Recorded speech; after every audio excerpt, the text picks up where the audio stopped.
नमस्कार, मैं मनोज कुमार सिंह। आप देख रहे हैं भारत न्यूज। आज हम बात कर रहे हैं सिविल डिफेंस स्वयंसेवकों के बारे में। सिविल डिफेंस की ताकत, आपदा से बचाव, जीवन की सुरक्षा। आपको बता दूं कि सिविल डिफेंस को सरकार द्वारा किया गया वादा कब पूरा होगा। आपदा में सबसे अग्रिम पंक्ति में कोई होता है तो सिविल डिफेंस होता है, लेकिन सिविल डिफेंस आज हाशिए पर है।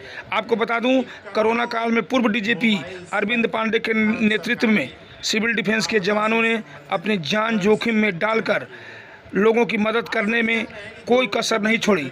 अग्रिम पंक्ति में हमेशा खड़ा रहा। लेकिन आज सिविल डिफेंस हाशिए पर है। सरकार क्या कर रही है, सरकार का किया गया वादा कब पूरा होगा और सिविल डिफेंस क्या है, आगे पूर्व डीजीपी अरविंद पांडे बताने जा रहे हैं। देखिए एक रिपोर्ट मनोज कुमार सिंह के साथ एम भारत न्यूज। भारत को भी किसी भी प्रकार के संघर्ष में अगर उलझना पड़ता है तो ऐसी स्थिति में आपदा प्रबंधन प्राधिकरण जो भारत सरकार का है और राज्य सरकारों का, उसका दायित्व अपना बन जाता है कि वो अपनी मशीनरी को पूरी तरह से अलर्ट कर दे। उसी अलर्टनेस के क्रम में ऐसे मैसेजेस भेजे गए हैं नागरिकों को, लेकिन आपकी मशीनरी क्या पूरी तरह से स्वस्थ है क्या? आपदा प्रबंधन में सबसे बड़ी भूमिका सिविल डिफेंस के स्वयंसेवक निभाते हैं। ये आपदा केवल युद्ध संबंधी ही आपदा के संबंध में सिविल डिफेंस के स्वयंसेवक सामने नहीं आते हैं। वो किसी भी प्रकार की आपदा, अग्निकांड हो गया, कोई महामारी आ गई, कोरोना में तो अपने प्राणों की बाजी लगाकर बिहार में उस समय मैं सिविल डिफेंस का डीजीपी था और प्राणों की बाजी लगाकर सिविल डिफेंस के स्वयंसेवकों ने नागरिकों की, बिहार के नागरिकों की सेवा की थी। ऑपरेशन सिंदूर जिस समय संचालित किया जा रहा था भारत सरकार द्वारा, उस समय आपदा प्रबंधन प्राधिकरण सभी राज्यों के और देश का और सिविल डिफेंस स्वयंसेवकों पर बहुत अधिक ध्यान केंद्रित था भारत सरकार का। भारत सरकार ने सिविल डिफेंस स्वयंसेवकों और सिविल डिफेंस सिस्टम को पूरी तरह से एक्टिवेट करने के लिए और उसे सशक्त बनाने के लिए बहुत सारे उपाय किए थे, जिनमें कुछ वादे भी किए गए थे। सिविल डिफेंस के स्वयंसेवकों के साथ वादे। बिहार में 400 रुपए रोज जब सिविल डिफेंस के स्वयंसेवक कर्तव्यस्थ रहते हैं, कर्तव्य के लिए उनको बुलाया जाता है, तो 400 रुपए रोज मात्र उनको दिया जाता है, जो एक प्रकार से कुशल श्रमिक की न्यूनतम मजदूरी भी नहीं है। सिविल डिफेंस के स्वयंसेवक तो पूर्णतः प्रशिक्षित होते हैं, ये सभी जानते हैं। तो आप उनको कम से कम कुशल श्रमिक की न्यूनतम मजदूरी तो देंगे, वो भी नहीं है।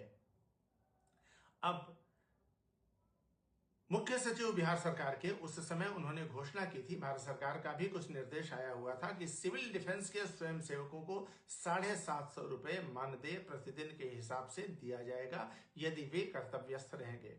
ये वादा सिविल डिफेंस के स्वयंसेवकों से था, बिहार सरकार का, भारत सरकार का भी, लेकिन ये वादा शायद सरकारें भूल चुकी हैं। इस वीडियो के माध्यम से मैं ये बताना चाहता हूं बिहार सरकार को और नए मुख्यमंत्री सम्राट चौधरी जी को कि आप अपने से देखें, क्योंकि आने वाला जो संकट होगा, पेट्रोल और डीजल के दाम बढ़ रहे हैं और उससे पूरी तरह से अर्थव्यवस्था प्रभावित होगी, महंगाई बढ़ेगी और अनेक प्रकार के संकट, राजनीतिक, सामाजिक, आर्थिक संकट सामने आ सकते हैं। न आए, भगवान की कृपा हो, लेकिन जो विश्व की परिस्थितियां हैं उसमें संकट आ सकते हैं। ऐसी स्थिति में आपको अपने सिविल डिफेंस के स्वयंसेवकों के साथ अपनी मशीनरी जो है वो तो सरकार करेगी ही, लेकिन सिविल डिफेंस को बहुत अधिक सशक्त और सक्रिय बनाना होगा और जो वादे सिविल डिफेंस के स्वयंसेवकों के साथ सरकार ने किए हैं उनको निभाना चाहिए। 750 रुपए। अब एक बात मैं याद दिला दूं, यहां मुख्यमंत्री नीतीश कुमार जी जब थे तो उन्होंने अनेक भाषणों में अपने कहा था, एक सैद्धांतिक नीति स्थापित की थी कि होम गार्ड्स और सिविल डिफेंस के स्वयंसेवकों को समान मानदेय दिया जाएगा, लेकिन इसका पालन अभी तक नहीं हुआ। मैं डीजीपी सिविल डिफेंस के रूप में मैंने बहुत प्रयास किया, बहुत सारी क्वेरीज की गई सरकार के विभिन्न विभागों द्वारा, जो काम नहीं करना रहता है तो वो प्रश्न करके और फाइल लौटाते हैं। तो उन सारी प्रश्नावलियों का उत्तर फाइल में उसी समय दे दिया गया था।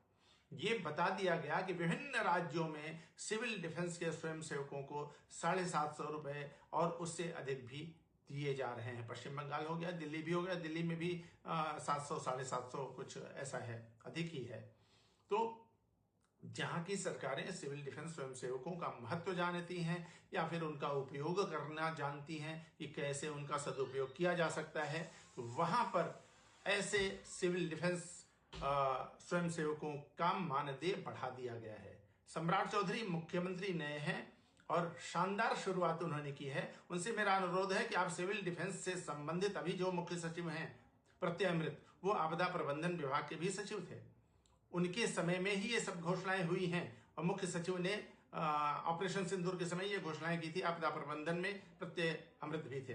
तो प्रत्यय अमृत को तो पूरा मालूम ही है, वो जानते हैं कि सिविल डिफेंस कैसे काम करती है। सिविल डिफेंस स्वयंसेवकों से किया गया वादा सम्राट चौधरी जी अगर अपने मुख्यमंत्रित्व काल में पूरा करते हैं तो हजारों हजार सिविल डिफेंस के युवा स्वयंसेवक आपके आभारी रहेंगे और पूरे बिहार को आप किसी भी बड़े संकट से निकाल सकते हैं अगर सिविल डिफेंस को आपने मजबूत कर दिया। पुलिस सिविल डिफेंस स्वयंसेवक में गंभीर अंतर होता है। सिविल डिफेंस स्वयंसेवक आपदाओं में प्रशिक्षित होते हैं कि आपदा में कैसे नागरिकों की मदद की जा सकती है। पुलिस उतनी प्रशिक्षित नहीं होती है, इस बात को समझना होगा। तो सिविल डिफेंस स्वयंसेवकों को आपको सशक्त और सम्मानित भी करना होगा, जिससे आने वाली किसी भी प्रकार की आपदा में वो आपके साथ खड़े रहें और संतुष्ट होकर साथ खड़े रहें। इस वीडियो में इतना ही। इस वीडियो को सभी संबंधित जो अधिकारी हैं, जो मंत्री होंगे या जो भी लोग भी होंगे, उनके यहां तक आप पहुंचाएंगे, जो दर्शक हैं, ये मेरा विश्वास है। वंदे मातरम।